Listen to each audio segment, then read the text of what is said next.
Hola, buenas tardes a todos, ¿qué tal? Buenas tardes, ¿cómo va? Hola, Hola, ¿qué profe, tal, buenas Andy? ¿Cómo les va? tardes. ¿Cómo están? Bien, bien. ¿Cómo estamos con esta tarde fría en Córdoba? Oh, se vino el frío. Se vino el fresco finalmente, parece que va a ser otoño nomás. Exactamente.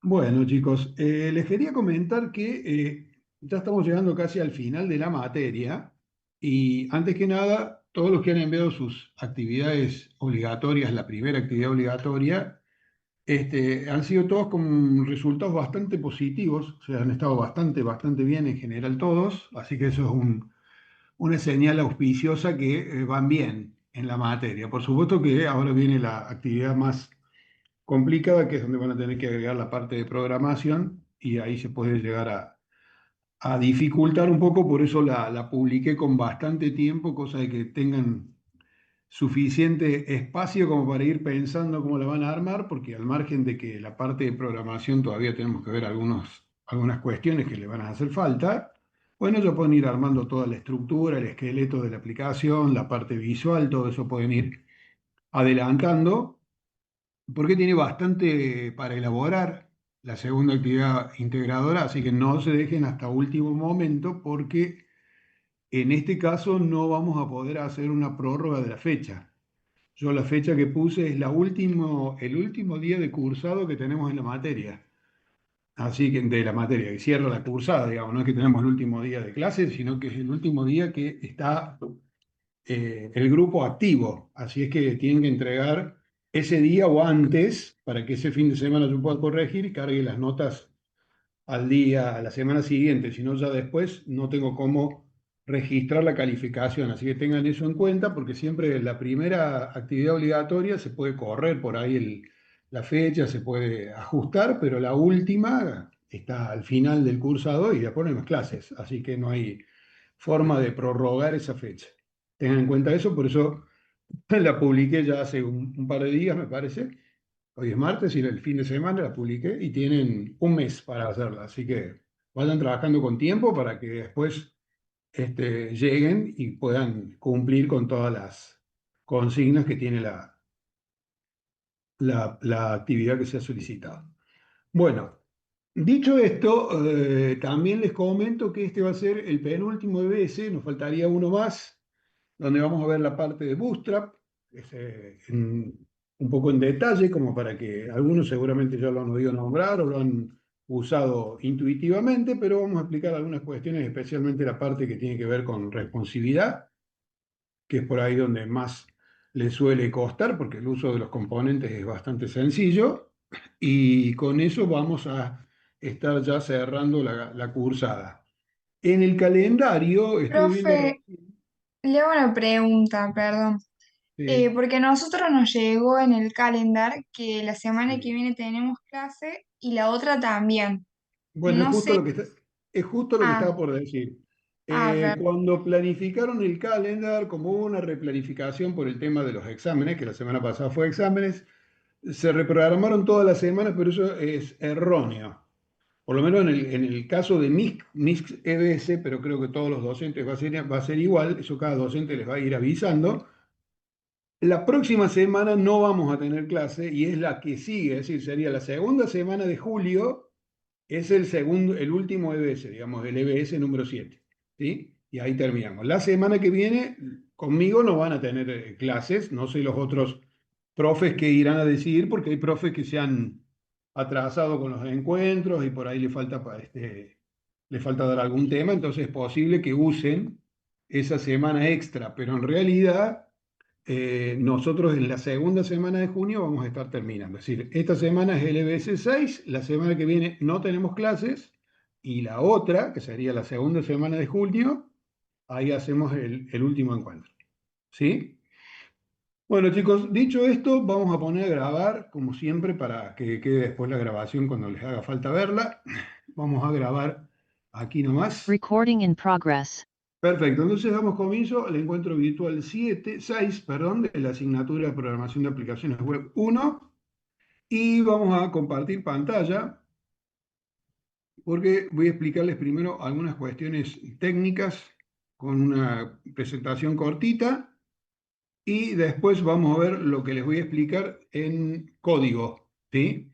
La idea del encuentro de hoy es no dar demasiado teórico, o sea, demasiados temas nuevos, porque justamente ya la idea es que vayan pensando en la actividad obligatoria. Así es que lo que les armé de alguna manera es un ejercicio de programación, que está todo resuelto, o sea, es decir, una mini app, digamos, donde de alguna manera se aplica todo lo que hemos aprendido hasta, o todo lo que vamos a aprender desde que empezó la materia hasta hoy en esa aplicación, que de alguna manera es la semilla con la que deberían hacer o que deberían tomar como base para hacer la segunda actividad obligatoria, ¿sí? Es decir, obviamente no es la segunda actividad obligatoria, porque si no se la estaría haciendo yo, pero es una buena base como para arrancar de algo, ¿sí? De hecho, hasta tiene Bootstrap, la el ejemplo que les voy a pasar después cuando veamos la parte de código. Así es que, bueno, creo que eso les va a servir como para que ya arranquen a trabajar en la segunda actividad obligatoria y los detalles que queden sin explicar de Bootstrap, que los vamos a explicar recién en el próximo EBS, son cuestiones que tienen que ver con la responsividad y que no les va a afectar mayormente a todo lo otro que tienen que hacer, así que tranquilamente pueden ir avanzando con todos los demás temas, ¿sí? Bueno, en la clase de hoy tenemos que ver algunas cuestiones de JavaScript que nos habían quedado pendientes.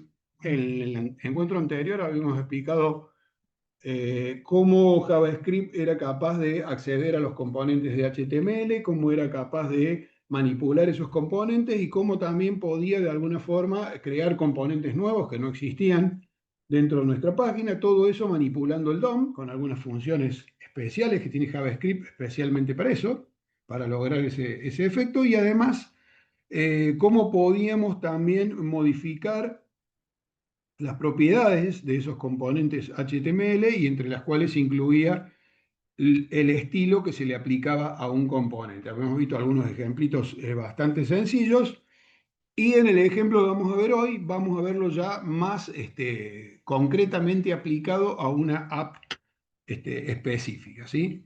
Antes de entrar directamente en la app, vamos a explicar estas cuestiones que nos quedaron como para ya cerrar con las cuestiones que tenemos que saber de JavaScript. Entonces, en el EBS de hoy vamos a meternos en estos tres temas que son bien sencillos, pero bueno, hace falta explicarlos para que los puedan usar en las aplicaciones. El tema de objetos, el tema de los archivos o el formato JSON, que es un formato de estandarización para intercambiar datos en la web y que se usa muchísimo. Y el tema principal de estos tres, que es el tema del local storage, que es el almacenamiento local de información y que nosotros hasta tanto no entremos a programación web 2, que eso va a ser en el próximo semestre, cuando veamos ya cómo se programa el backend y agregamos una base de datos en ese servidor de backend,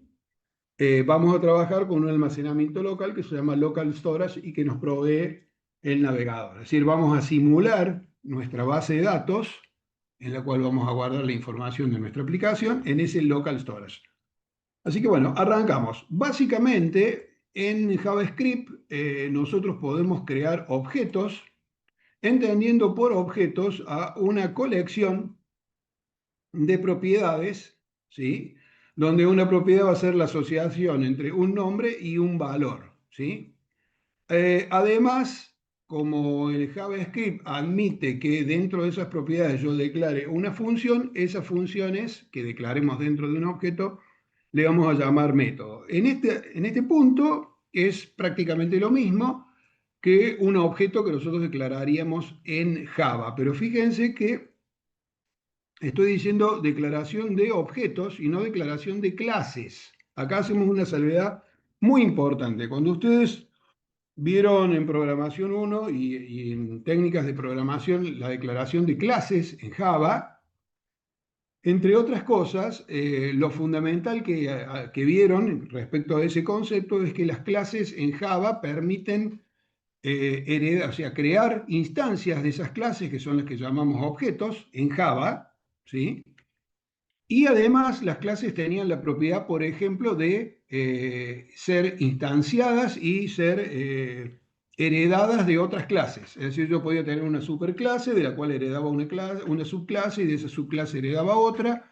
Y cada clase hija iba heredando propiedades de esa clase padre que obraba como una especie de matriz de donde yo sacaba los objetos que iba creando en cada una de las instancias. En el caso de JavaScript todo eso no existe, ¿sí?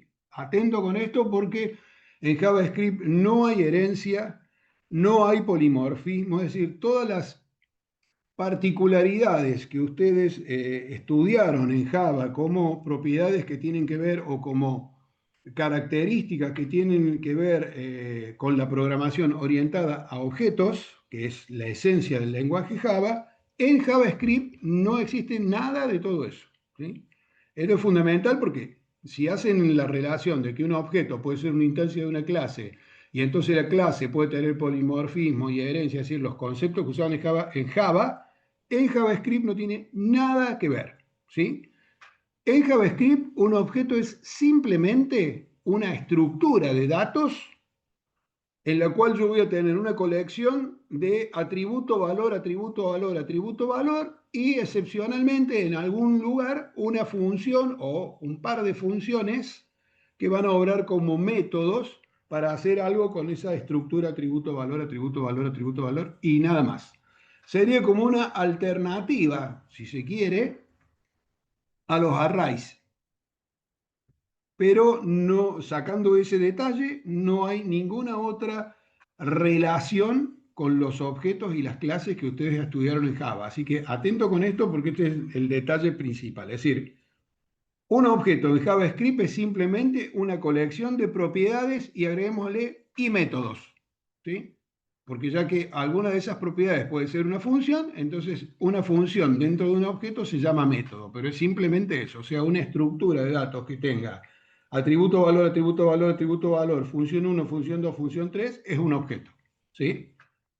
Simplemente eso. ¿Cómo se declara un objeto? Bueno, la forma más simple de declarar un objeto es como declarar cualquier variable en JavaScript, es decir, pongo, acá puse var, pero podría haber puesto let, y es exactamente lo mismo, let, nombre de la variable, en este caso se llama myCar, pero se puede llamar como ustedes quieran, igual a llave, y acá viene la estructura que les decía antes, atributo, dos puntos, valor, coma, atributo, dos puntos, valor, coma, atributo, dos puntos, valor. Y así sucesivamente todos los atributos que yo le quiera asignar a ese objeto que estoy creando, que en este caso es el objeto auto o mi auto, ¿sí? Fíjense que la estructura es, los atributos no llevan ninguna especificación de comillas, pero los valores, si son string, llevan comillas simples, y si son numéricos, no llevan comillas, ¿sí? Entonces, esto es propio del lenguaje JavaScript, es decir, no estamos diciendo nada del otro mundo, pero lo aclaramos por las dudas que haya alguna, para que no haya ninguna confusión. Entonces, un objeto va a ser simplemente una estructura de datos, esto que estamos viendo acá, que empieza en la primera llave y finaliza donde cierra la llave, de un conjunto de atributo, valor, atributo, valor, atributo, valor, separados por comas y el atributo separado del valor por los dos puntos, ¿sí? Bien, esto fíjenlo en su mente porque después cuando veamos JSON es prácticamente calcado de esto con algún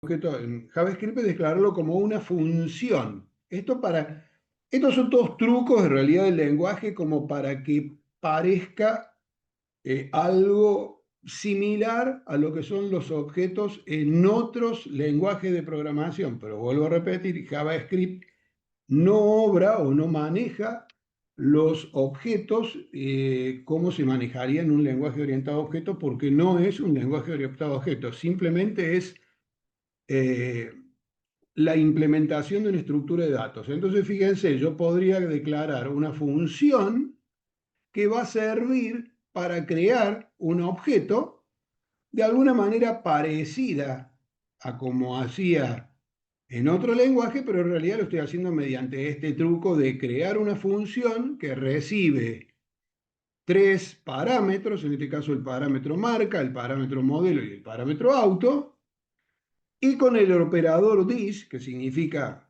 esto o este, le asigno a la marca de ese auto, que sería el atributo marca del auto, el atributo de la marca que me están pasando por parámetro. Al atributo modelo le asigno el atributo modelo que me están pasando por parámetro y el atributo año, el año que me están pasando por parámetro. Entonces, después declaro la variable mi auto y acá sí una variante al otro que habíamos visto antes que uso el operador new. Entonces acá creo mi auto igual a new auto paréntesis Honda HRB 2018. ¿Sí? Estoy pasando, entonces el atributo Honda que corresponde a la marca se asigna a la marca de esa estructura de datos. HRB se asigna al modelo de la estructura de datos auto y 2018 se asigna al año de la estructura de datos auto. Muy simple. Obviamente que acá podría haber puesto una segunda línea que diga var mi auto 2 igual a new auto, paréntesis, comillas, for, coma, modelo fiesta y coma año 2010, ¿sí? Por ejemplo. O sea que la ventaja de declarar el objeto como una función es que de alguna manera después puedo ir creando variables usando este operador new y de alguna forma se parecería, si uno viene de otro lenguaje, por ejemplo de Java, se parecería un poco más a lo que nosotros haríamos en un lenguaje orientado a objetos. ¿Sí? La forma de usarlo, lo que a ustedes les guste más. Cuando tengan que usar un objeto o necesiten usar un objeto en JavaScript, perdón, usen la forma que les resulte más sencilla de entender. Si van a crear muchos objetos en diferentes lugares de su aplicación, es muy posible que esta forma de crearlo mediante una función les resulte más amigable y más útil a nivel de código porque la crean una sola vez a la función y la utilizan en todos los lugares que necesiten después. Bien, si yo quisiera tener un objeto que además tiene algún método, fíjense acá modifiqué la función de creación del objeto auto y le agregué un método como si fuese un atributo, ¿sí? Que el atributo sería mostrar info, fíjense cómo lo puse acá, solamente que el atributo en vez de ser igual a un valor es igual a una función, ¿sí? Y esa función ¿qué hace? Bueno, muestra por consola la marca del auto, el modelo y el año del auto, ¿sí? Entonces, cuando yo cree un objeto de tipo auto y llame al método mostrar info, lo que va a pasar es que los valores que le pasé a esa función se van a mostrar cuando evoque al método mostrar info en la consola en este caso, pero podría haber sido en cualquier otro lado. En este caso, para hacerlo bien sencillo, lo estamos mostrando por la consola, ¿sí? O sea que esto equivaldría en Java a un system.out.println y el valor que sea que pongan ahí dentro. ¿Sí? Es simplemente mostrar los valores, en este caso por la consola. ¿Estamos? ¿Hasta acá alguna pregunta, alguna duda? ¿Todo clarísimo? Bueno, seguimos entonces. ¿Cómo hacemos una vez que yo tengo una estructura de objeto y quiero recorrer las propiedades de ese objeto, mostrar las propiedades de ese objeto para saber qué valores tiene dentro? ¿Sí? Supongamos que yo tengo un objeto que tiene muchas propiedades y quiero buscar una propiedad en particular para modificarla, para saber cuánto vale o para lo que fuere, ¿sí?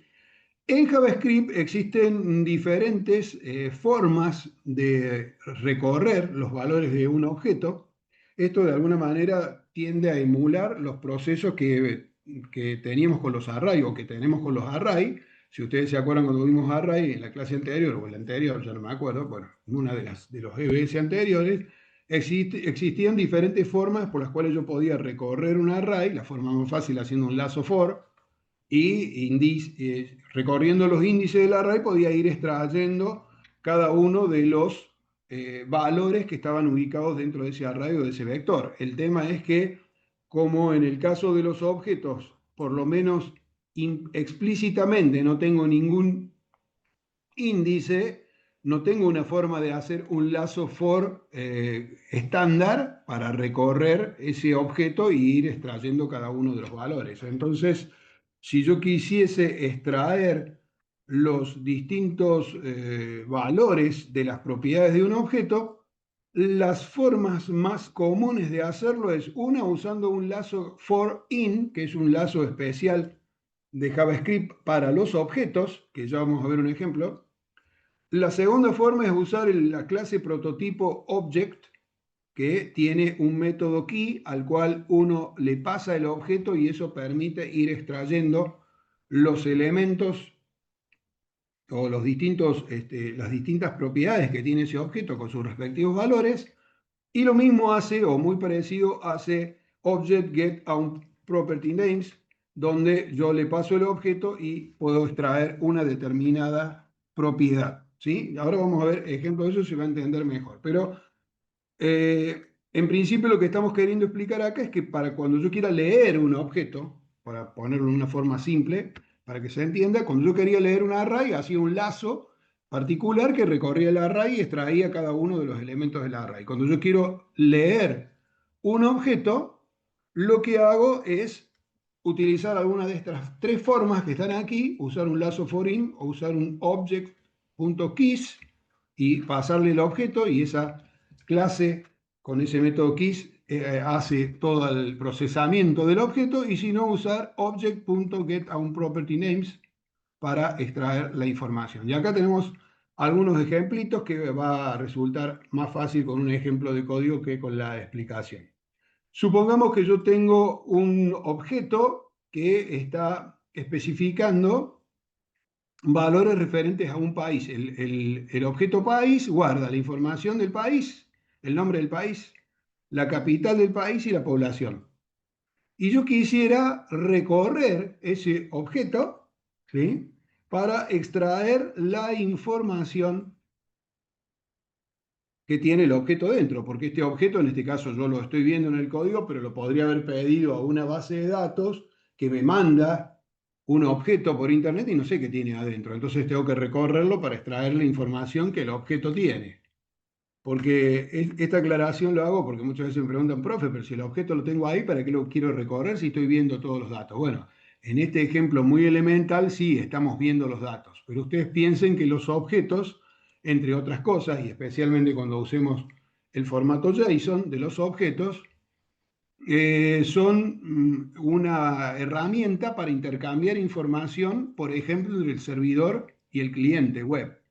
Entonces es muy común que yo haga una consulta a una base de datos, por ejemplo, para que me envíe el listado de todos los productos que tengo guardados en mi base de datos y el resultado de esa consulta que me va a enviar el servidor va a ser toda una estructura de datos que va a contener la información de los productos, el código del producto, el precio del producto, la descripción, el stock que tengo, la imagen, es decir, todos los atributos que tiene ese objeto producto, me va a llegar en un formato JSON desde un servidor web y yo voy a tener que capturar ese objeto que no sé qué tiene adentro y lo voy a tener que procesar de alguna forma para extraer la información. Entonces, es ahí donde nosotros necesitamos recorrer el objeto para ver qué tiene dentro. Entonces, una forma de recorrerla es la siguiente. Fíjense, declaro una variable información del país, que acá en este caso es igual a una string vacía, una variable x, que es la que sirve para recorrer el objeto país, en este caso, y el lazo for in, que es el que les mencionaba antes, lo que hace es, fíjense qué bueno que está el lenguaje, cómo lo han implementado, porque es muy sencillo de recorrer. Lo que hace es tomar cada uno de los atributos, en este caso país, capital y población, como si fuera el índice de un array, pero eso lo hace automáticamente esta función for in, ¿no? Entonces yo lo que declaro es una variable, que en este caso va a ir tomando el valor país, el valor capital y el valor población, y cuando yo hago país corchete y esa variable que se va a posicionar en país, en capital Y en población lo que va a hacer es extraer el valor de esa propiedad. Es decir, lo que hace el lazo for in es recorrer las propiedades del objeto, que en este caso las propiedades serían país, capital y población, ¿sí? Y a medida que se ejecuta el lazo, lo que hace es país, corchete, país, porque justamente, bueno, le pusimos país acá, podríamos haber puesto nombre, entonces extrae México. Avanza al segundo lugar y el segundo lugar el atributo es capital. Entonces, país, capital es Ciudad de México, extrae Ciudad de México. Y país, población extrae 89 millones, ¿sí? O 8 millones 900, bueno, pero debería ser 89 millones. Bueno.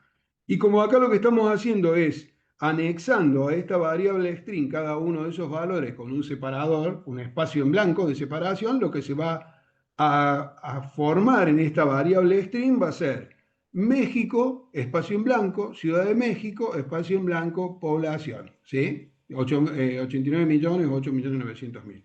Y luego imprimimos por consola eso, ¿sí? ¿Se entiende cómo funciona el lazo for in? Entonces, el lazo for in simplemente hay que declarar una variable que es la que va a ir tomando el nombre de cada una de las propiedades a medida que se ejecute el lazo y el nombre del objeto, corchete, el nombre de la propiedad, que la genera automáticamente el lazo cuando se ejecuta, extrae los valores de cada una de esas propiedades. O sea, acá nosotros si hubiésemos querido, podríamos haber puesto, si lo hubiéramos querido complicar un poco más, podríamos haber puesto corchete X, o sea, o X, directamente no hace falta poner corchete, aquí ponemos X más dos puntos, país, corchete X, y entonces X nos mostraría el, el nombre del atributo y país X nos muestra el valor del atributo. Entonces hubiese salido país, dos puntos, México, capital, dos puntos, Ciudad de México, y población, dos puntos, 89 millones, 8 millones 900 mil. ¿Sí? De todas maneras, en general, no, acá en este caso no queríamos hacer eso, queríamos mostrar los valores porque si no directamente imprimíamos el objeto y teníamos todo. ¿Sí? ¿Se entendió esta ahí la explicación del lazo for? Es como bastante sencillo, pero después cuando uno lo ve adentro de todo un código más complejo, por ahí se confunde. Por eso quería explicarlo bien detalladamente.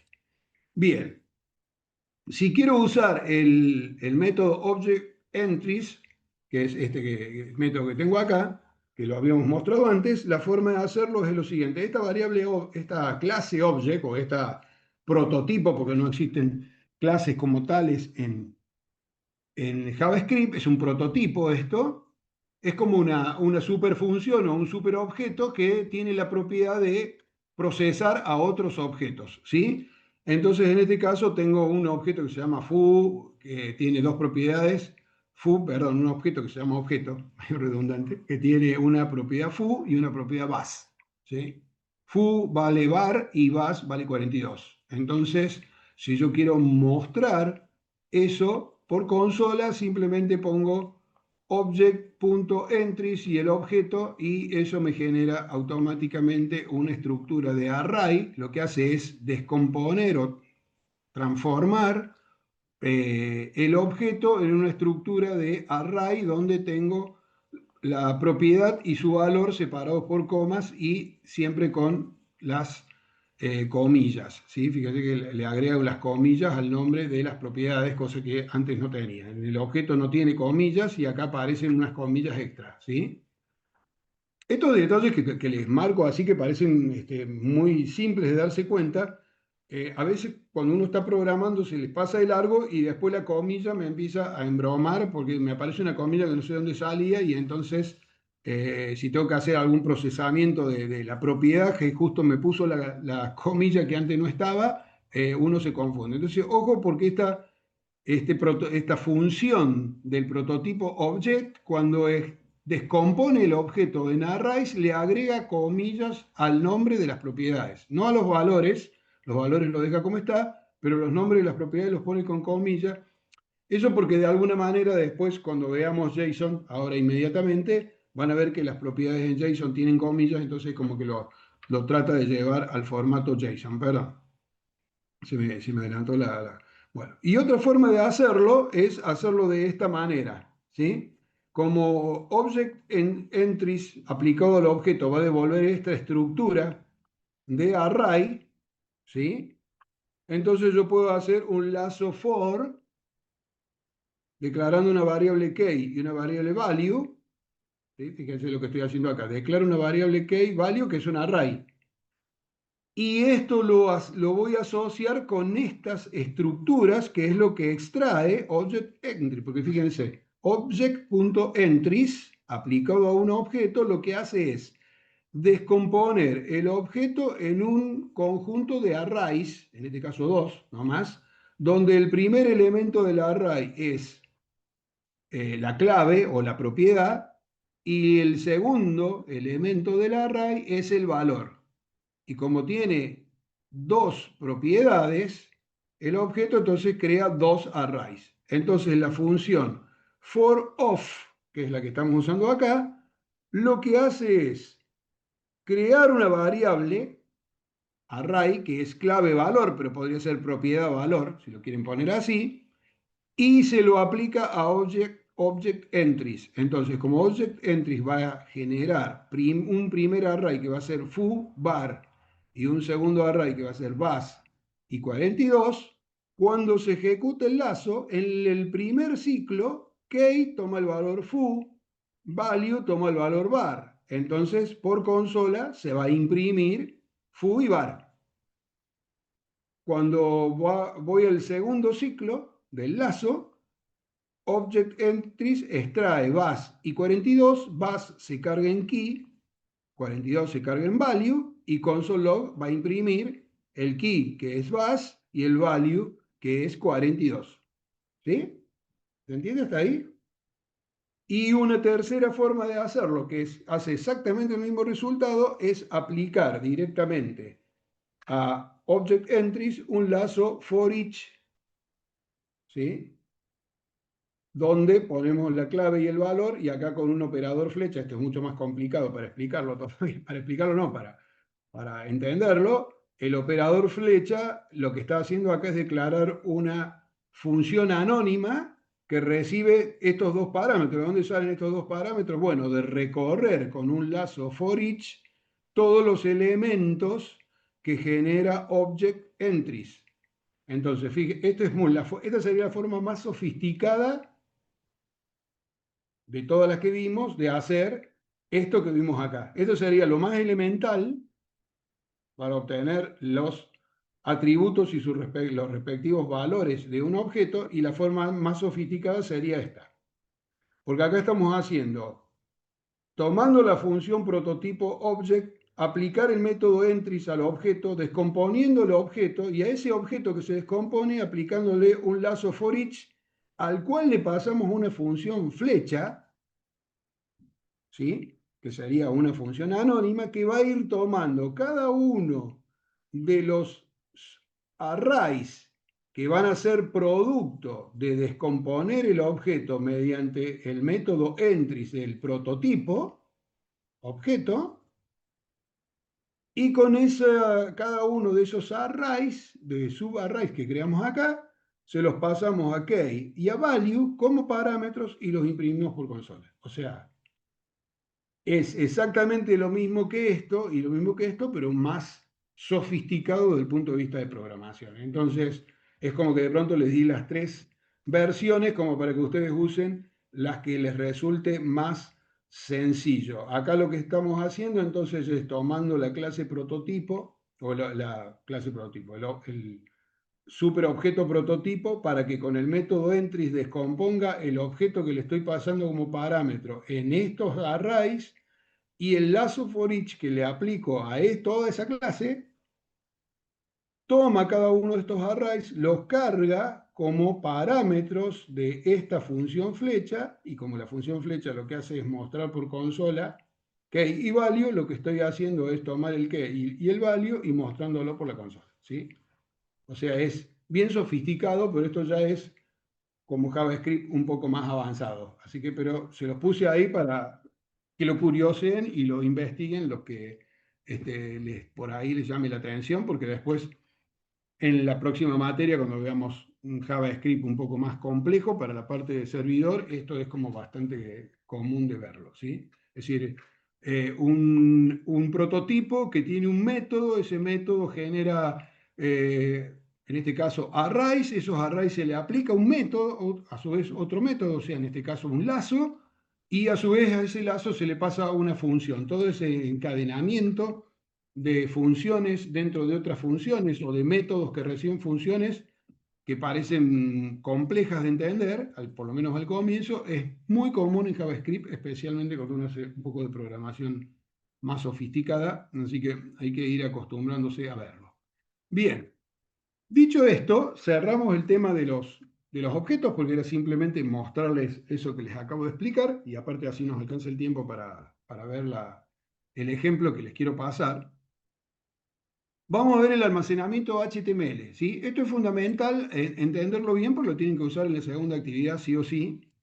El tema de los objetos podrían obviarlo porque podrían programar tranquilamente sin objetos usando array, pero el caso del local storage lo van a necesitar usar porque tienen que almacenar los datos que van a procesar con la aplicación que tengan que hacer en algún lado, y ese lugar, ese algún lado, es justamente el local storage, ¿sí?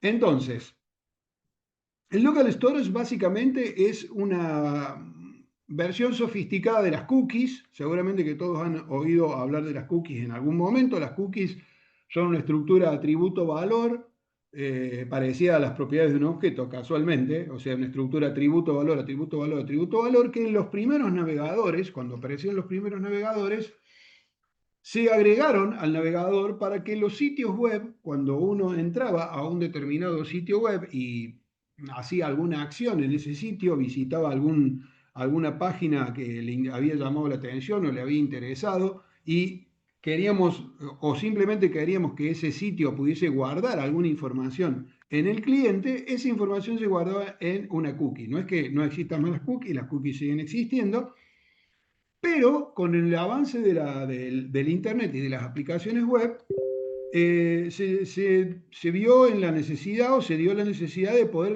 guardar más información que la que guardaba una cookie, porque las cookies están limitadas en el tamaño de la información que pueden guardar.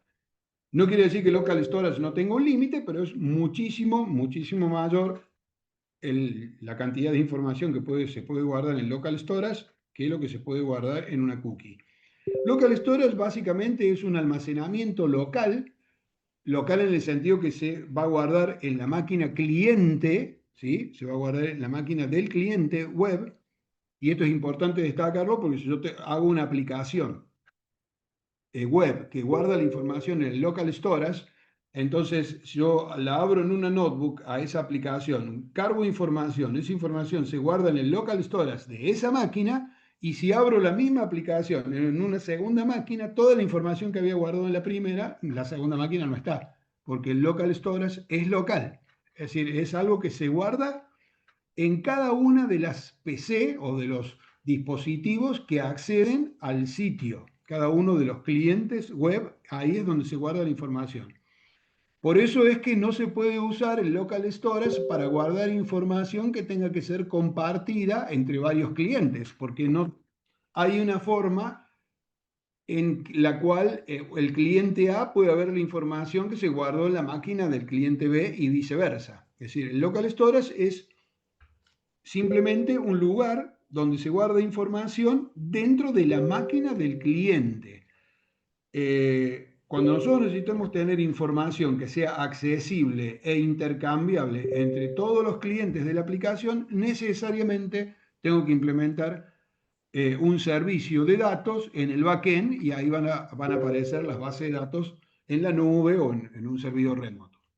Pero para ciertas cuestiones más sencillas se utiliza el local storage. Entonces el local storage nos va a permitir guardar por cada sitio, por cada dominio, pero para simplificarlo el entendimiento vamos a llamar por cada sitio o por cada página, cada aplicación web que yo entre con mi navegador, hasta 5 megas de información, que sin ser una locura de información, bueno, es muchísimo más que las cookies, porque las cookies, como les decía recién, son una estructura atributo-valor y que están limitadas a 300 cookies por sitio, o sea, 300 cookies de nombre Carlos, apellido Simes, edad 64, teléfono tanto, bueno, 300 de esas se me completó. En el caso de el local storage yo puedo guardar hasta 5 megas, que es muchísimo más que las cookies, ¿sí?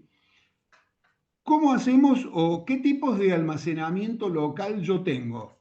Básicamente, el cliente web me provee dos tipos de almacenamiento locales. Uno es el que se llama Local Storage y el segundo tipo es el que se llama Session Storage. Nosotros el Session Storage no lo vamos a usar, salvo que ustedes lo quieran emplear para alguna cosa en particular. En general, el que se usa es Local Storage. Local Storage guarda los datos en ese servicio de almacenamiento del navegador y esos datos no se borran a menos que nosotros le indiquemos que lo queremos borrar. Es decir, los datos obrarían de la misma manera que si fuese una base de datos, solamente que local. No se pierde esa información una vez que yo cierro el navegador y salgo de la aplicación. De hecho, cuando vuelvo a ingresar al otro día o a la semana al navegador, si había guardado información en esa aplicación, la aplicación tiene la capacidad de recuperar esa información y mostrarme la información que yo tenía guardada. Entonces podría tranquilamente hacer una aplicación web que mantenga información local y sacando el hecho que no la pueda compartir con otro cliente, funcionaría perfectamente usando Local Storage. En el caso de Session Storage, los datos se almacenan, pero solamente duran mientras la aplicación está activa en el navegador. Es decir, que cuando yo cierro el navegador o la pestaña del navegador que está mostrando la aplicación, los datos del Session Storage se borran automáticamente, el navegador los elimina y esa información se pierde. ¿Cuándo usaría el Session Storage para guardar información? Y por ejemplo, cuando yo tengo una aplicación donde el usuario se tiene que loguear y yo quiero que a medida que va navegando de una página a la otra, siempre se mantenga el nombre del usuario, porque supongamos que el usuario va recorriendo distintas páginas en un e-commerce para seleccionar distintos productos. Entonces, o pongamos un ejemplo mejor todavía, supongamos que tengo un e-commerce donde el usuario va comprando distintos productos y esos productos que va seleccionando en distintas páginas se tienen que ir agregando en algún lugar hasta que decida comprarlos a todos, es decir, finalizar la compra, o se va del sitio y no compró nada. Entonces, el Session Storage sería un típico lugar donde yo podría implementar un carrito de compras para que a medida que el usuario vaya eligiendo los productos que le gustan en el sitio, esos se vayan cargando en el Session Storage. Entonces el Session Storage obraría como un carrito de compras que iría guardando el producto 1, el producto 5 y el producto 24. Cuando el usuario hace clic en finalizar compra, quiere decir que va a comprar todo, entonces le muestro los tres productos que eligió, el 1, el 5 y el 25, o 24, no me acuerdo cuál era, y calculo el precio y le vendo esos productos. Y si se fue del navegador y no finalizó la compra, no me interesa guardar información en el carrito de los productos que había seleccionado para compra, porque si no los compró, bueno, por algún motivo no los habrá comprado, entonces tranquilamente esa información se puede borrar sin ningún problema, ¿sí?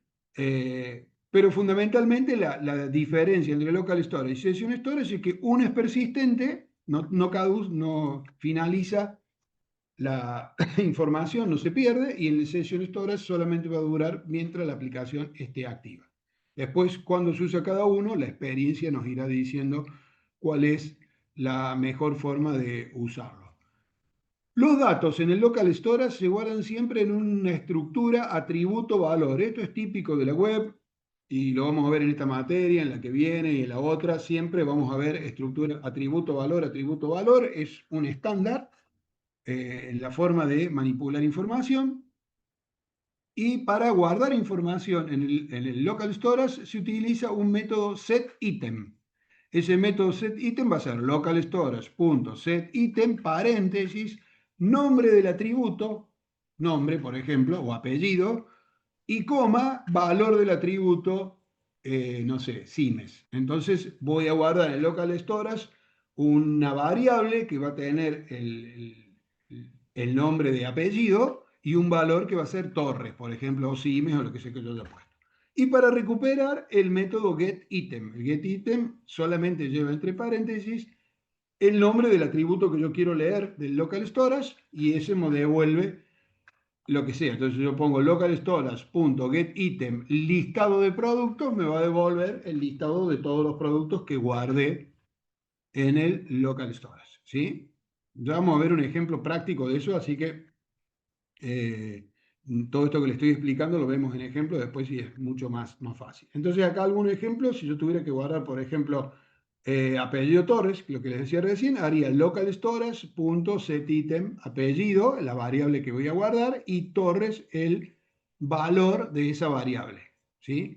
Si lo quisiera recuperar para mostrar esa información, acá estoy accediendo a un elemento de HTML que se llama resultado, que seguramente debe ser un div o un párrafo, no sé en este caso porque es un ejemplo, pero lo que estoy haciendo es asignarle a este objeto, que supongamos que es un objeto P, porque no sé acá cuál será, el valor que obtengo del local storage de la variable apellido, ¿sí? Entonces acá hago document get element ID resultado y lo hago igual al local storage. Hay dos formas, fíjense, o hago get item, que es la forma que se recomienda hacerlo porque es justamente el método opuesto a set item, es más claro a nivel programación, y si no también se puede hacer directamente con local storage punto y el nombre de la variable que quiero recuperar, eso también devolvería Torres, en este caso cualquiera de las dos opciones, pero es más elegante a nivel de programación usar local storage.getItem y entre paréntesis el nombre del atributo que quiero recuperar, ¿sí? Bien, ¿qué pasa si no hay datos? Bueno, si no hay datos voy a obtener algo nulo, entonces eso puede hacer que de pronto no se muestre nada o, dependiendo de lo que quiera hacer, se produzca algún error. Entonces yo puedo verificar si hay información eh, preguntando de esta forma. Por ejemplo, pregunto si local storage.apellido, esto estoy preguntando si esto es verdadero, va a ser verdadero si tiene algo adentro, entonces lo muestro. Y si no, muestro un mensaje no hay datos almacenados. Es decir, si no tengo nada guardado en local storage.apellido, lo que se devuelve es un false, entonces se va a ejecutar la parte de else y voy a mostrar un mensaje de que no hay datos almacenados, ¿sí? Bien. Hasta acá, ¿cómo vamos, chicos? ¿Vamos más o menos bien o hay alguna pregunta, confusión, duda? ¿Todo excelente? Sí, profe. Dice que De sí. momento Bueno, bien. perfecto. Perfecto, me alegro, Dante, que vaya todo bien. Bueno, les explico JSON, chicos, rapidísimo, y lo vamos a ver el ejemplo, porque si no, el ejemplo es largo y no vamos a llegar con el tiempo. Bien, JSON entonces es una forma, lo había adelantado antes, de intercambiar datos en la web y básicamente es una forma de escribir objetos, una forma distinta de escribir objetos, eh, objetos de JavaScript, ¿sí? Es decir, cuando yo quiero representar un objeto, lo puedo representar de la manera que les había comentado antes, declarándolo como una variable con esa estructura de atributo valor y con la opción de aceptar métodos también, pero además puedo utilizar este formato de JSON que lo que me permite o lo que me facilita es el intercambio de información entre el navegador y el cliente, el navegador y el servidor, perdón, o el cliente y el servidor. La diferencia fundamental es que esta notación JSON de objetos, si bien dice, significa JavaScript Object Notation, o sea, notación de objetos en JavaScript, es un formato que se ha estandarizado y que lo utilizan todos los lenguajes de programación que intercambian información en la web. Esto es lo que le da la enorme importancia a JSON porque yo podría tener un servidor que está programado en PHP o está programado en Java o está programado, no sé, en algún otro lenguaje, en Rust, y necesito intercambiar datos desde mi cliente web, que sí está programado con JavaScript, y le tiene que mandar la información a ese servidor que está hecho con Java. Entonces, la forma de hacerlo es usar algún formato estándar. Si bien el JSON surge como una notación para los objetos de JavaScript, esa notación se ha estandarizado, la han adoptado todos los lenguajes de programación y es el formato estándar en el cual o con el cual se intercambia información entre el cliente y el servidor, independientemente del lenguaje en que yo esté programando en el cliente y el lenguaje con el cual esté programando en el servidor. Por eso es tan importante aprender a crear objetos de JSON, ¿sí? Básicamente, un archivo de JSON o un objeto de JSON tiene una estructura muy similar a los objetos que nosotros habíamos visto antes cuando empezamos LBS, solamente que fíjense la variante. Si yo declaro un objeto JSON estándar, por ejemplo la variable persona o let persona, y pongo atributo, en este caso el atributo nombre, el valor, atributo apellido, el valor, atributo edad, el valor, atributo legajo, el valor, ¿sí? Si lo represento en JSON, lo único que cambia es que los nombres, ¿sí?, de los atributos, o le iba a decir de las variables, porque acostumbrado a variables, pero el nombre de los atributos llevan comillas, cosa que antes no tenían, ¿sí? Entonces, lo único que cambia es que le agrego comillas al atributo nombre, comillas al atributo apellido, comillas al atributo edad y comillas al atributo legajo, ¿sí? Los valores siguen como antes. Si son valores string, llevan comillas también, y si son valores numéricos, no llevan las comillas.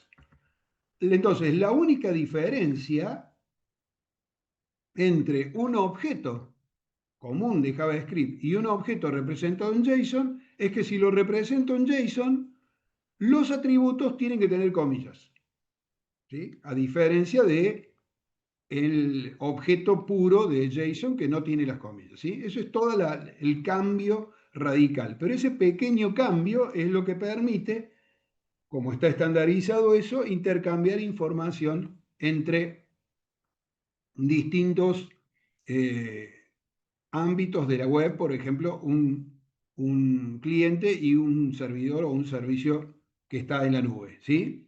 Si yo tuviese que representar un objeto JSON, como un array como un objeto JSON, la estructura sería la siguiente, fíjense.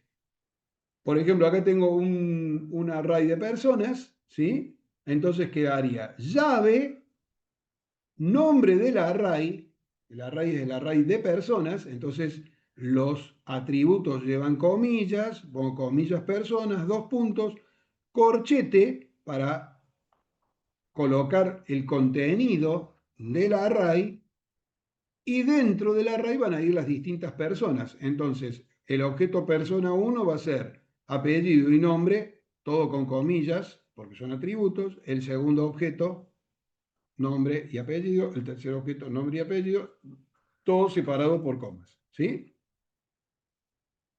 Esto de todas formas no se preocupen de aprenderlo de memoria, al margen de que es muy sencillo, porque después JavaScript tiene funciones que convierten automáticamente los objetos a JSON o que desconvierten de JSON a objeto, así que lo cual nos simplifica todo. Pero les quería comentar entonces que existe esta forma de intercambio de datos, y más que entender o recordar de memoria cómo es la estructura del objeto JSON, hay que acordarse de que para intercambiar datos necesito usar ese formato JSON porque es el formato que está estandarizado para intercambiar información, ¿sí? Cuando yo tengo que enviar datos, y acá ya terminamos para irnos al ejemplo, cuando yo tengo que enviar datos desde un cliente a un servidor, yo puedo tomar un determinado objeto, como en este caso este objeto que tiene nombre, edad y ciudad, y lo quiero convertir a ese mismo objeto en JSON. Entonces utilizo el método Stringify de JavaScript, que lo que hace es tomar un objeto JavaScript y convertirlo en un objeto JSON. ¿Sí? Por eso les decía que no hacía falta preocuparse mucho de recordar cómo era la estructura del objeto JSON, porque este método lo convierte automáticamente a un objeto que tenga en objeto JSON. Y por el contrario, si yo recibo información de algún lado que viene en formato JSON y lo quiero convertir a objetos, por ejemplo, para después poderlo procesar usando algunos de esos métodos que vimos antes, como el lazo foreign o object entries o lo que fuere, para leer la información de ese JSON que me está enviando alguien, en vez de usar JSON Stringify, que era el que usaba antes, utilizo JSON Parse. Parse toma un objeto JSON que recibe de algún lado, un JSON que le viene del servidor, le viene de la base de datos, un JSON con el listado de todos los productos, etcétera, etcétera, etcétera. JSON Parse lo que hace es descompone este objeto JSON en un objeto de JavaScript que después yo lo puedo procesar con cualquiera de los métodos que vi antes. Entonces, básicamente, recordar que JSON es un formato de intercambio de datos que lo que hace es tomar objetos de JavaScript y convertirlos a ese formato JSON, que ese formato está estandarizado, o sea que se puede usar con otros lenguajes de programación incluido, y que yo poseo dos métodos, el método Stringify y el método Parse, que son los que me van a permitir convertir y desconvertir objetos JSON a objetos estándar y viceversa. Entonces, cuando yo necesite procesar la información que recibí en JSON, la voy a tener que convertir a un objeto común, y una vez que la convierta a un objeto común, usar alguno de los métodos de procesamiento de objetos para poder leer esa información, ¿sí? Por eso estoy mencionando esto, porque lo vamos a usar constantemente, porque normalmente vamos a intercambiar datos con un servicio remoto. El servicio remoto nos va a mandar información que va a venir en JSON y la vamos a tener que convertir a un objeto de JavaScript y después usar alguno de esos métodos que vimos al comienzo del EBS. Dicho todo esto, chicos, porque acá se nos terminó. Bueno, después vienen las funciones flecha, pero esto lo vamos a explicar directamente sobre el código, porque va a ser más fácil. Dicho esto, vamos a ir al ejemplo ahora para que veamos una aplicación de todo esto que hemos explicado. Vamos a tratar de hacerlo lo más rápido posible. Lo más rápido, en la media hora que nos queda. Espero poder explicar todo y si queda algo, bueno, lo explicamos después. Lo primero que voy a hacer, les voy a pasar este archivito que está acá, porque es justamente la app esta que estamos viendo, para que todos la tengan, al margen de que no lleguemos, si no llegamos con toda la explicación, está todo absolutamente comentado, fíjense todo el código, yo justamente como esto lo hice para explicárselos y para que les quede de ejemplo, está todo absolutamente comentado y hiper explicado línea por línea, como para que no haya ninguna duda, porque esto de alguna manera la idea es que sirva como base o como punto de partida para la segunda actividad que tienen que hacer. Entonces, por supuesto, si ustedes la quieren hacer de cero, la hacen de cero, pero acá pueden tomar varias ideas. Así es que lo que voy a hacer es primero pasarles eso, cosa que si se termina el tiempo, ya lo puedan tener disponible. Entonces, vamos a ir por acá. ¿A dónde tengo para enviar archivos? En este chat. Bueno, no te agrandes así porque no veo nada. Esto en algún lado tenía para enviar archivos, que no lo estoy encontrando ahora. Bueno, porque estoy como en un mensaje directo. ¿Qué pasó? A ver, vamos a ver. Esperen un segundito porque me quedó un mensaje directo a Riad A, que no sé qué será que es, y no me deja enviarle mensaje a ustedes. No, buenísimo. A ver si puedo ir a...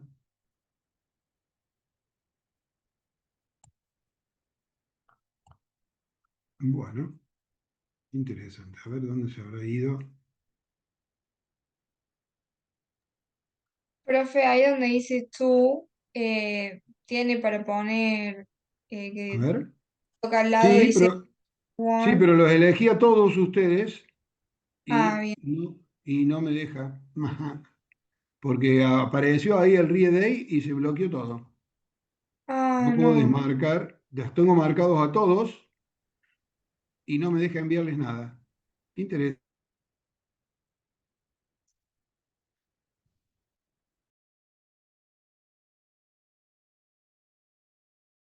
A ver ahora. Ahora sí, ahí estamos, ahí lo activamos. Bueno, entonces vamos a buscar Web3, no. Web3 es otra cosa. Creo que lo tenemos por acá. A ver si estamos por aquí. Sí, señor. Y ahí va. Es cortito, así que pasa rápido. Tiene 5K, son dos archivos, así que no hay problema. Bueno, ahí se los pasé, chicos, descárguenlo, descomprimen ese archivito, lo abren y van a tener, cuando lo descompriman, dos archivitos dentro. Un archivo que es alumnos HTML y otro que es calcular promedios y que ahora pasamos a ver y a explicar. ¿Sí? Cualquier duda o que tengan, me preguntan. Yo ahora los he minimizado a ustedes para poder ver toda la app. Lo primero que voy a hacer, voy a ejecutar esto para que lo veamos qué hace. Fíjense que se abre la aplicación. La aplicación es una aplicación muy sencilla, la lógica, porque la idea es que se entendiese, que no nos compliquemos con la lógica, sino que nos pudiéramos concentrar en el código. Entonces, básicamente, esta es una aplicación que lo que permite es registrar, supongamos que yo soy un profesor y quiero cargar las notas de mis alumnos, ¿sí? Entonces, básicamente, esta es una aplicación que lo que me permite es registrar el apellido del alumno, los nombres del alumno, la nota 1, nota 2, nota 3, registro, me calcula el promedio y si el promedio está entre determinados valores, él me lo va a poner en rojo, como que no promociona, como que queda en estado regular, y si tiene más de 7, en este caso, está promocionado en la materia. ¿Sí? Una cosa muy simple, pero dentro de esa simpleza tengo todas las acciones básicas que uno normalmente haría en una aplicación estándar, que es registrar información, editar información, eliminar información y listar toda la información. En este caso, fíjense que la aplicación se abrió y ya me mostró dos valores. ¿Por qué es? Porque justamente como estaba usando local storage, la información está guardada en alguna parte del almacenamiento local y la aplicación lo primero que hace es recuperar esa información. Entonces, les muestro rápidamente cómo funciona, qué es lo que hace y después explicamos el código. Si yo agregara acá, por ejemplo, no sé, vamos a agregar a Díaz,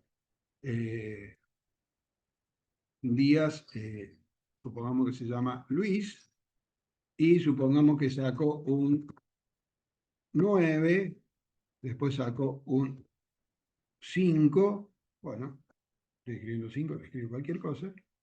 Ah, es que no tengo acá el numlock. Bueno, ahí estamos. Tiene un 5 y en esto se sacó un 4. Entonces pongo registrar, fíjense, calculo el promedio, Díaz Luis, tiene un 9, un 5 y un 4, promedio de 6. Entonces, como está por debajo del 7, lo coloca en rojo, o sea que tengo un estilo, está dando un estilo condicional. Porque si yo le pongo editar, seguro que quieres eliminar. No, no quería eliminar, quería editar. ¿Qué apreté? Acá. Ajá, mira, me toma cualquier cosa esto. Bueno, estará mal el botón, a ver, pero editemos este, ¿no? O están al revés los botones, a ver cómo va. Eliminémoslo. No, no me está tomando bien el clic. Bueno, yo lo revisamos a ver qué puede ser, pero en realidad tendría que estar tomando el editar, que no me lo deje editar, y ya lo vamos a ver qué pasa. Bueno, la idea sería que cuando haga clic en editar, llame a la función editar, que acá se ve que está llamando a una función que no corresponde, y si pongo eliminar, acepto y se tiene que eliminar ese registro, que tampoco se está eliminando, o sea, tenemos algo que está funcionando mal. A ver, vamos a probar de borrar todo. Ahí está. Bueno, ahora borró todo y vamos a empezar de vuelta, porque puede haber algún dato que esté mal cargado. Registremos un alumno, Torres Fernando, pongamos una nota, 8 y 7, lo registramos y se cargó. Si pongo editar, seguro que quiere eliminar. Bueno, acá ya vamos a revisar qué pasa, porque evidentemente está enviándonos a un lugar equivocado, pero en principio ahí lo que debería hacer es habilitarnos la edición y permitirnos que editemos ese archivo y cambiemos la información del alumno. Es raro que no funcione porque esto lo había probado antes de pasarse los... bueno, a ver, vamos a ver qué pasó acá. Si estamos abriendo el correcto. Sería bueno saber si estamos abriendo el correcto, pero bueno. Eh, a ver, espérenme un segundito ya que estamos. Abrimos archivo, abrimos carpeta. No puedo haber confundido de aplicación. Ah, que yo estoy abriendo acá. Sitio 1, no. A ver, es esto. Acá no tengo nada. Vamos a abrir acá. Veamos si es esto. Mm, no. Entonces este no es. Esperen un segundito, chicos, porque estamos en el lugar equivocado. También lo vamos a cerrar. Vamos a volver al Visual Code y a ver dónde se va a parar eso. Yo me acuerdo que el año pasado me pasó exactamente en la de semestre pasado. Abrimos uno que no era y dije, este año me voy a fijar que sea ese y no. No era. ¿Dónde estás? O sea que el que tienen ustedes, si no tendré que descomprimir el que tienen ustedes a ver si está bien. Porque no se ha tocado algo en el código. Vamos a ver. Yo, Vamos a esperar. profe, estoy ejecutando el que pasó usted y funciona bien. Claro, por eso digo, puede ser que haya tocado, porque yo tenía varios. A ver, el Student Manager, ¿qué hacía esto? No, esa es una aplicación de React. No, bueno, entonces voy a hacer la versión elemental. Si vos me decís que el que vos tenés te funcionó bien, vamos a proceder a hacer lo básico, que sería ir acá a escritorio, vamos a ir ¿dónde estaba? Se llama Web Alumnos. Bueno, se me perdió ahora el Web Alumnos. Ah, mira qué bien. Ustedes tienen uno que yo no lo encuentro. Web Alumnos, acá está. Entonces vamos a descomprimir esto. Ah, no me va a dejar porque está abierto el Visual Code. Bueno,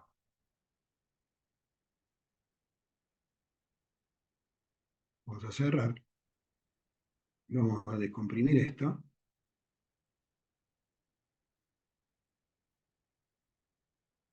Bueno, y ahora lo volvemos a ver.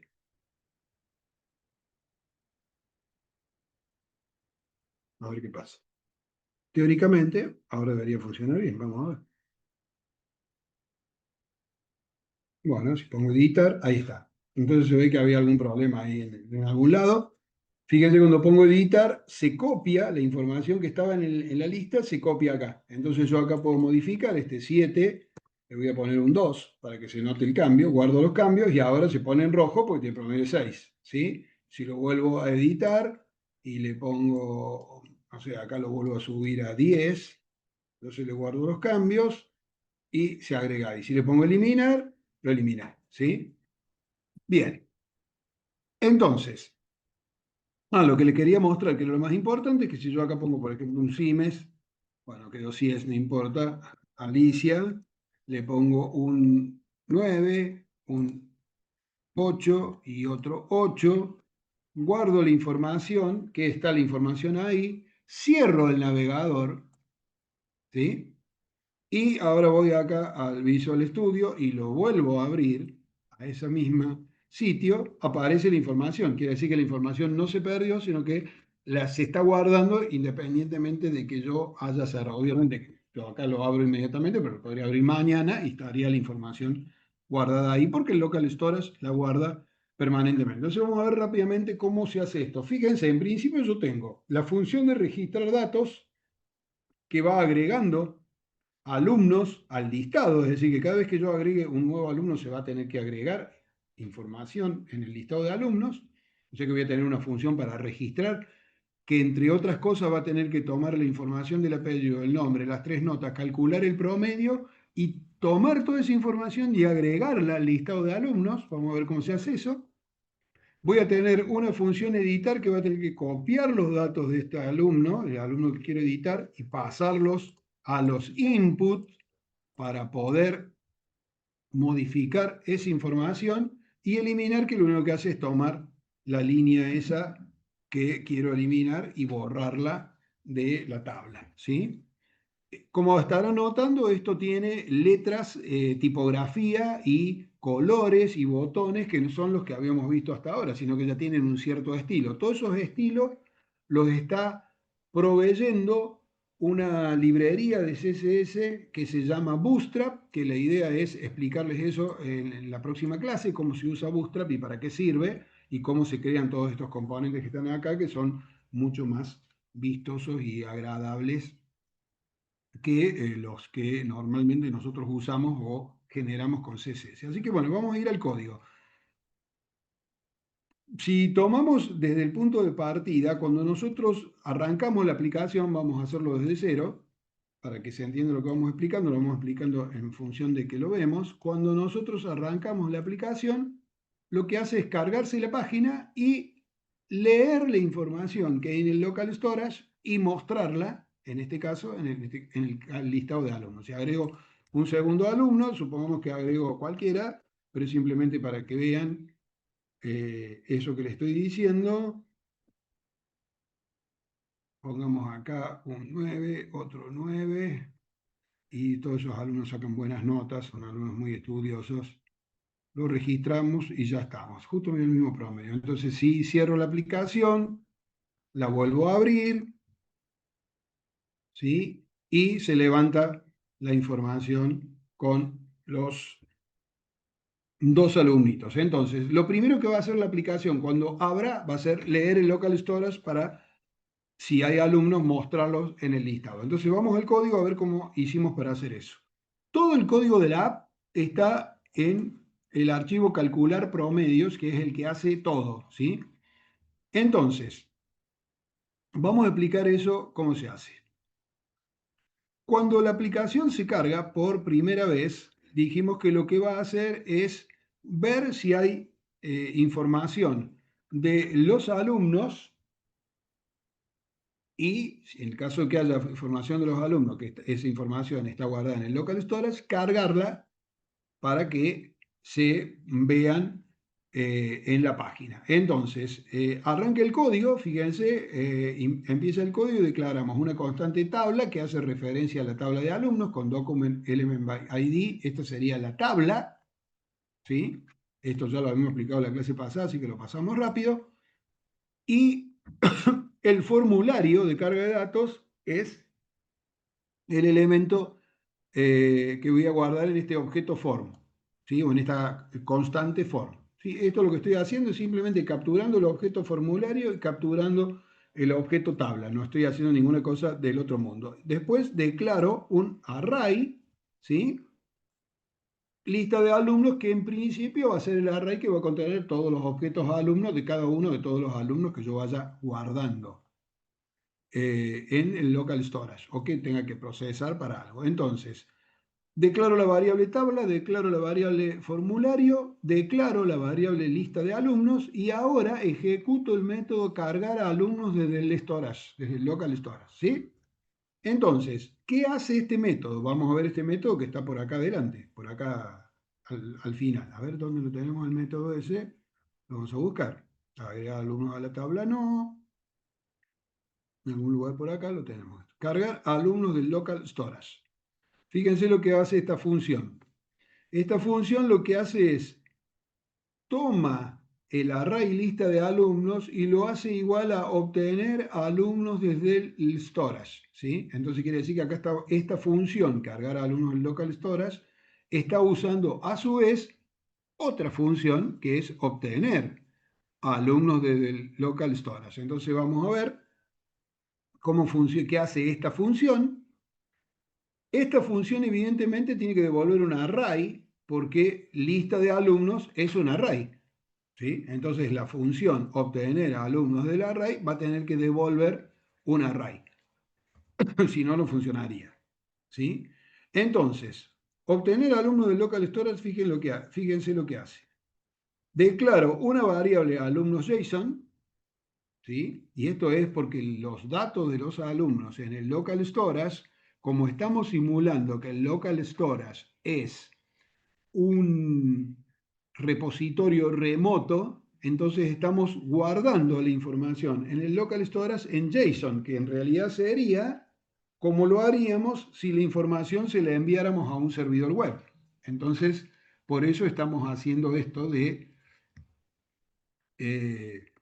guardarlo o recuperarlo como formato JSON. Entonces, obtengo con el método getItem el objeto alumnos del local storage, que ese objeto alumnos es toda una estructura que contiene todos los alumnos que se hayan guardado durante el uso de la aplicación en formato JSON. ¿Sí? Entonces, fíjense acá qué interesante esto que hace acá. JSON parse toma el objeto alumnos JSON, este que está acá, y lo convierte a un array. ¿Sí? Acuérdense que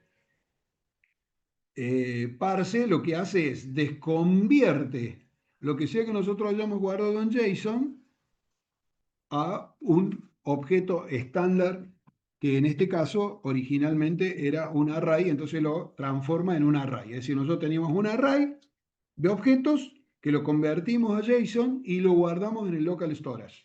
Entonces cuando lo recuperamos, lo parseamos y al parsearlo se convierte a array, porque era lo que era originalmente lo que originalmente habíamos guardado. Entonces, el return acá hace un operador que dice, si alumnos JSON es algo, es decir, que obtuve el listado de alumnos que estaba guardado y lo cargué en esta variable y tiene algo, ¿sí? O sea que esto tiene algo, entonces devuelve el dem, devuelve el parseo de ese objeto que tiene algo. Y si no tiene nada, devuelve un array vacío. ¿Sí? ¿Se entiende cómo es la lógica? Entonces, o va a devolver un array vacío o va a devolver el array con todos los alumnos que están guardados en el local storage. Entonces, lista de alumnos, que es un array, se hace igual a otro array que va a ser o el array vacío o el array de alumnos guardados. Eso es lo que hace esta línea de código que está acá. ¿Sí? Y después, pregunto si lista de alumnos tiene algo, porque lista de alumnos podría no tener nada, si es un array vacío, porque no había nada guardado, no va a tener nada. Entonces, si tiene algo adentro, o sea que no está vacío, entonces esto va a devolver true. Ejecuto un lazo for each, que el lazo for each lo que hace es recorrer el listado de alumnos extrayendo cada uno de los alumnos. Acuérdense que for each aplicado a un array lo que hace es recorrer el array extrayendo cada uno de los elementos del array y le estoy pasando a ese lazo for each el método agregar a alumno a la tabla.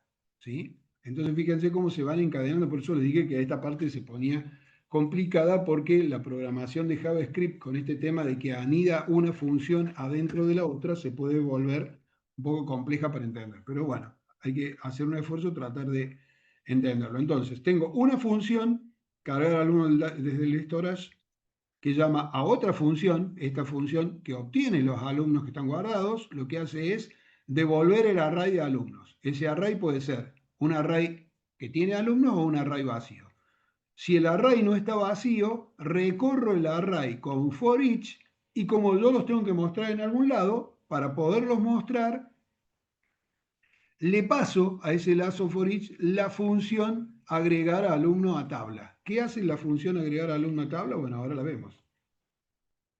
Vamos a ver por dónde la tenemos. Agregar alumno a tabla, que está por aquí. Acá está, más arriba.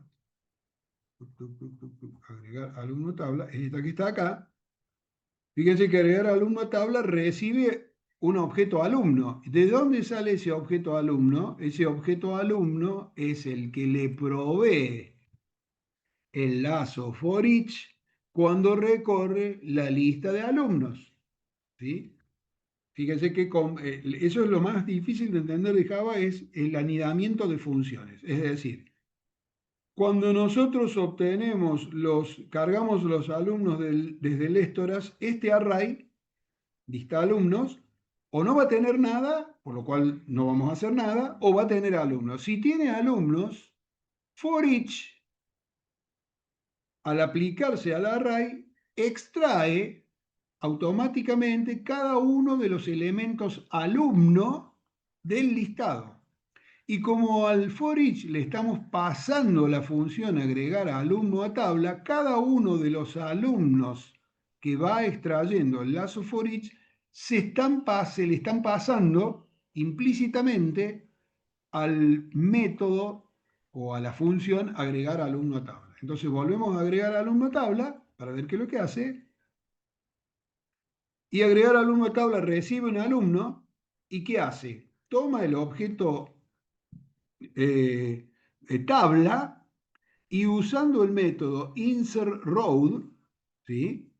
Inserta o sea, crea una nueva fila, digamos. Acá lo que estoy haciendo es lo siguiente.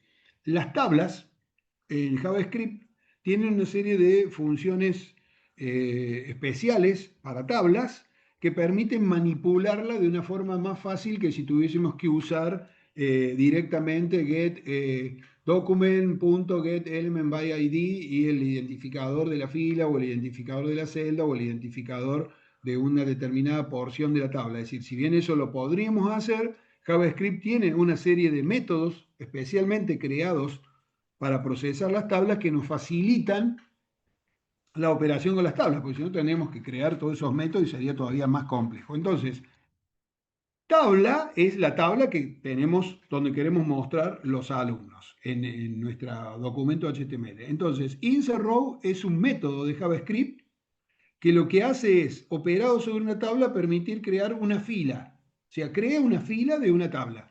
De la tabla, en este caso, que nosotros tenemos en nuestra página. ¿Sí? Tendríamos que haber empezado viendo el código de HTML, pero bueno, para no perder tiempo con eso, porque era como lo más fácil, adelante.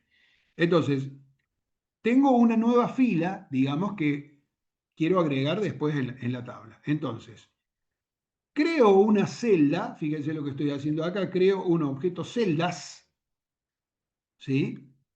Y ese objeto celdas tiene los datos del alumno. El alumno lo estoy recibiendo desde esa lista de alumnos que recuperé del local storage. Entonces tengo alumno apellido, alumno nombres, alumno nota 1, nota 2, nota 3 y alumno promedio. ¿Sí? Esta es una forma de acceder a los atributos de, en este caso, un objeto alumno. ¿Sí? Bien. ¿Y ahora qué hago?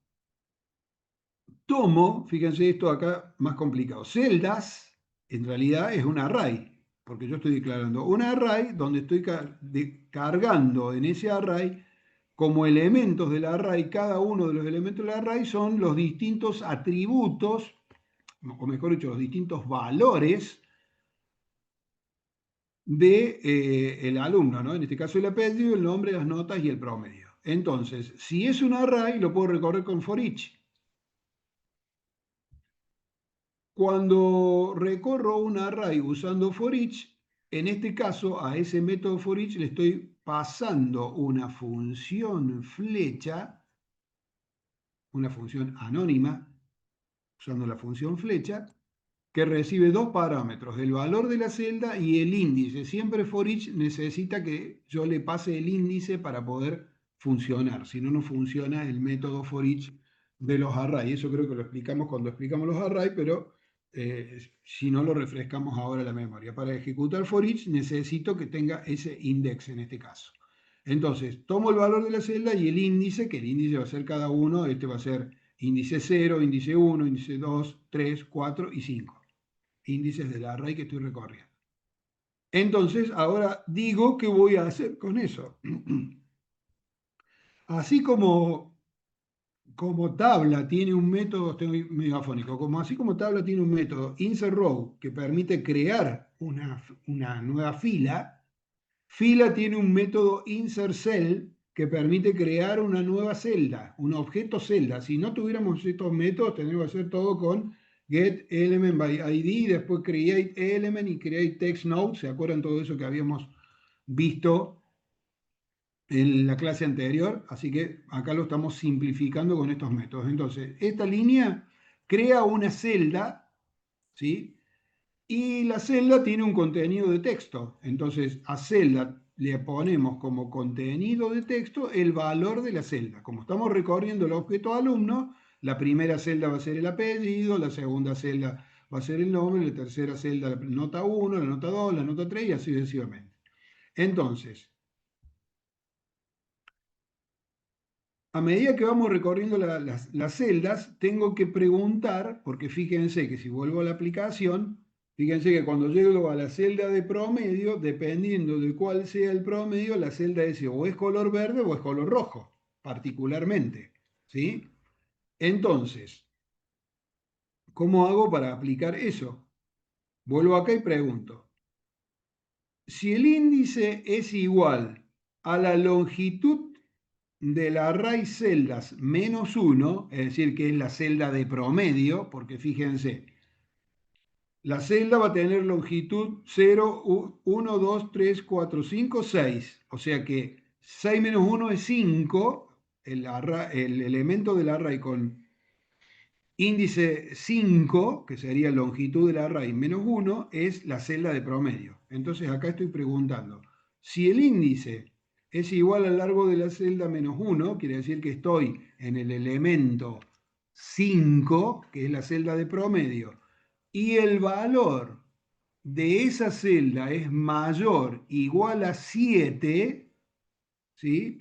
Entonces aplico el estilo, ¿sí? Le aplico el estilo y le pongo color de fondo verde y letra bold y fondo blanco. Y acá hago lo mismo. Si es menor que 7, le pongo color rojo, letra bold y color de fondo blanco. Es decir, estoy manipulando el estilo de la celda para que esa celda cambie de color en función del valor que tiene dentro, ¿sí? Como la celda es la celda número 5, la que tiene el promedio, y el array tiene longitud 6, entonces 6 menos 1 me da 5. Si es el índice 5, es la celda de promedio. Entonces, si el promedio es menor que 7, va en rojo. Si el promedio es mayor o igual a 7, va en verde, ¿sí? Y termina el lazo for each. Acá termina el lazo for each. Es decir, terminé de recorrer todo, cargué los valores. Una vez que cargué todos los valores, fíjense que en mi tabla tengo además el botón editar y el botón eliminar.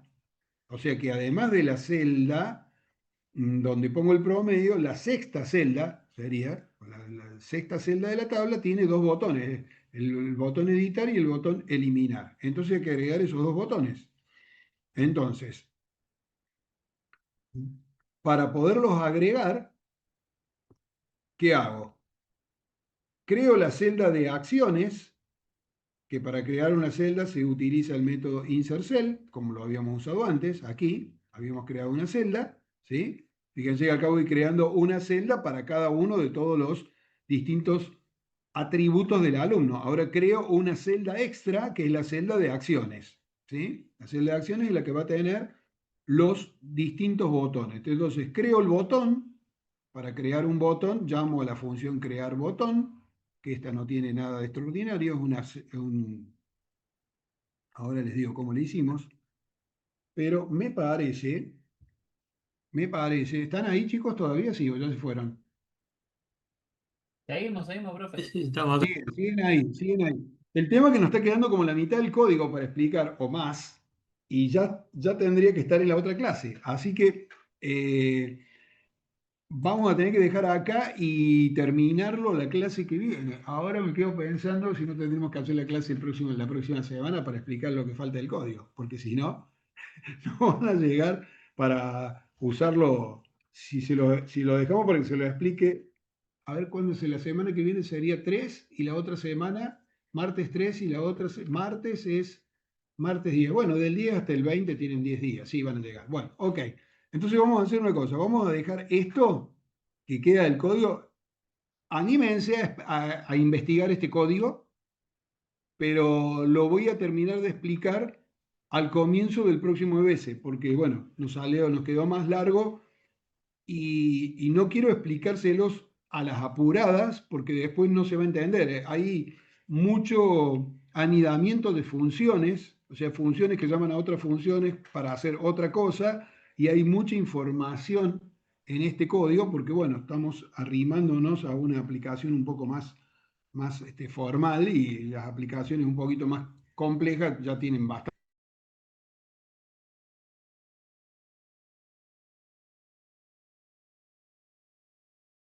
Y lo voy a terminar de explicar al comienzo de la próxima clase, que además tengo que explicarles Bootstrap, así que va a venir de 10 porque la aplicación esta también está hecha con Bootstrap, ¿sí?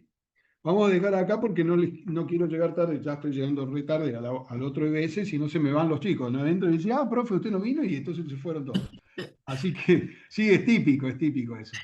Como usted no vino, profe, nos fuimos. Así que vamos a dejar de compartir, ya tienen el código, analícenlo, espero que más o menos se pueda entender, y las dudas arrancamos con esto la próxima clase, ¿sí? Bueno,